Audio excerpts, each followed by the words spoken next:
कोई विद्यार्थी बैठे हो, साइकोलॉजी जी बैठे, तो का सिद्धांत है कि मन स्थिति से परिस्थितियां बनती हैं। अगर मन स्थिति अच्छी है तो परिस्थिति अपने आप अच्छी हो जाएगी, और मन स्थिति अगर बिगड़ गई तो परिस्थिति अपने आप ही बिगड़ जाएगी। इसलिए साइकोलॉजी सिद्धांत कहता है कि बीमारियां मन में उपजती है और तन में पनपती है।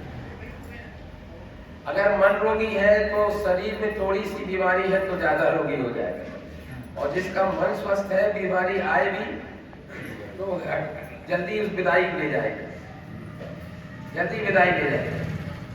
तो साहब तो बहुत बड़े मनोवैज्ञानिक थे।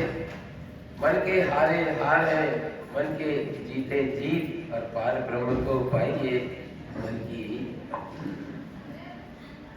इसलिए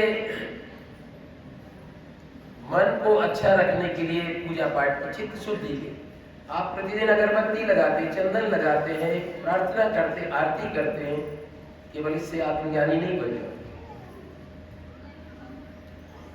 प्रतिदिन गंगा के किनारे घर बना लेना, सुबह ब्रह्म मुहूर्त में नहा लेना, आत्मज्ञानी नहीं बन पाओगे। चित्त शुद्धि होगी, चित्त शुद्धि होगी। ये सब चित्त शुद्धि के साधन है। मंदिरों में जाते हैं लोग चित्त शुद्धि के लिए, आत्मज्ञान के लिए। आत्मज्ञान के लिए गुरु द्वारा छोड़ करके और कोई दूसरा उपाय है ही नहीं, है ही नहीं। गुरु शरणागति, गुरुद्वारों में इसलिए हम आए हैं ताकि आप तो अपने घर में और अच्छा अच्छा बना के खाते होंगे, और ज्यादा सुविधा में रहते होंगे, पंखा कूलर एसी और में रहते हैं, तो क्यों छोड़ के आए? वो सुविधाएं कभी छोड़ जाने वाली है और साथ रहने वाली नहीं। बुढ़ापा आएगा, मृत्यु आएगी। धनवान होने पर न बुढ़ापा को रोक पाओगे, न मृत्यु को रोक पाओगे, और पुनर्जन्म को भी नहीं रोक पाओगे। पुनर्जन्म भी होगा। चार पांव के बनोगे, पिंडज पक्षी योनि में जाओगे, स्थावर कहानी में जाओगे कि अंडज पिंडज कहानी में। ये तुम्हारा कर्म मन स्थिति बताएगी। निरंजन के देश में ऐसी व्यवस्था भी है। इसलिए चाहे उसको ब्रह्मा की कोई व्यवस्था मानता है, कोई चित्रलिखित गुप्त की मानता है, तो कोई कुछ संस्कार अपने ढंग से मानते, तो पुनर्जन्म साइंस भी कहता है पुनर्जन्म होता है। सदगुरु कबीर साहब का दर्शन कहता है पुनर्जन्म होता है। और कर्म वासना हमारा स्थिति के अनुसार ही अगली हमारी होनी परिस्थिति। और हमारा दर्शन शास्त्र भी कहता है या पूर्वजन्मानि या विद्या पूर्वजन्मानि अध्ययनम पूर्वजन्मानि या नारी अग्रे धावति धावति। विद्या, अध्ययन, पुत्र, मित्र, बंधु बांधव, पति पत्नी, भाई बहन, ये सब पूर्व के कुछ न कुछ संस्कार जुड़ा रहता है, तभी वो बन के आते, तभी बन के आते हैं। यहाँ तक भारतीय उपनिषद कहता है कि माइंड की कैपेसिटी, शरीर की बनावट और सुविधा, ये भी प्रारब्ध स्वरूप है, हमारे प्रारब्ध के कारण मिलती है। एक राजा के घर जन्म लेता है और एक भिखारी के, एक स्वस्थ जन्म लिया और एक विकलांग आया। अभी तो उसने कोई हिंसा नहीं की ना, किसी चोरी बदमाशी नहीं। ये पुराना माने में तो वो सब कुछ पूर्व का ही वो होता है। कुछ पूर्व की भूल जो अशुभ हो जाता है। तो इस प्रकार से आदमी को शुभ कर्म करना चाहिए।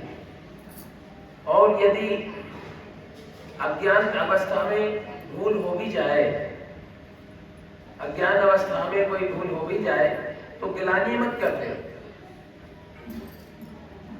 गिलानी मत करते। अगर तूफान आ जाए, घर में कचरा फैल जाए, तो देखते मत रहो, उठाओ झाड़ू और इकट्ठा करो डस्टबिन।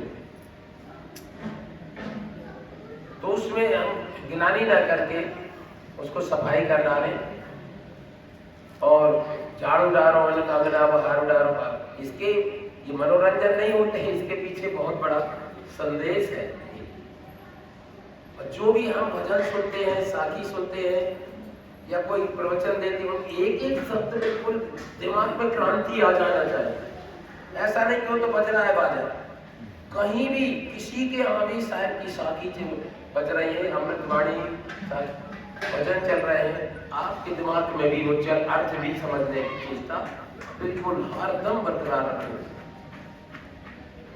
धीरे धीरे रे मना धीरे सब कुछ होए, विचार क्रांति जब जाग जाएगी तो आपकी पता नहीं कहाँ तक ऊंचाई पहुंच जाओगे।